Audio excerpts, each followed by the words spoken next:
நல்லெண்ணெயில் கலக்கிறதுக்கு முன்னாடியும் எடுத்துடக்கூடாது. சரியான பக்குவத்தில் எடுத்து இந்த தைலமாக காய்ச்சி வச்சுக்கிட்டோம் அப்படின்னா வாரத்துக்கு ஒரு முறை இதை எண்ணெய் தேய்ச்சிக்கணும். எண்ணெய் தேய்ச்சி தலைமுழுகலாக தான் இதை பயன்படுத்தணும். இந்த வெள்ளை கரிசலாங்கண்ணி தைலத்தை அன்றைக்கி தலை முழுகணும் அப்படின்னா அன்றைக்கி புளி நிறையா சேர்த்துக்காமல் இருந்தால் ரொம்ப நல்லது.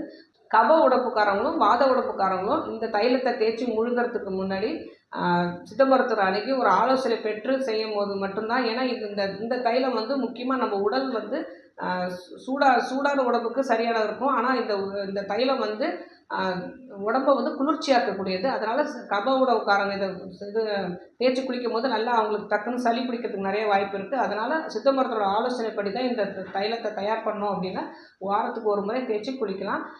குளித்த பிறகு வெயிலில் அலையிறத ரொம்ப தடுத்துடணும். அதே மாதிரி புளி நிறையா சேர்த்துக்கக்கூடாது. அன்றைக்கி தைலம் தேய்ச்சி குளிக்கிறோம் அப்படின்னா புளி அவங்க சாப்பாட்டில் அன்றைக்கி புளியை தவிர்த்துட்டா கூட ரொம்ப நல்லாயிருக்கும்.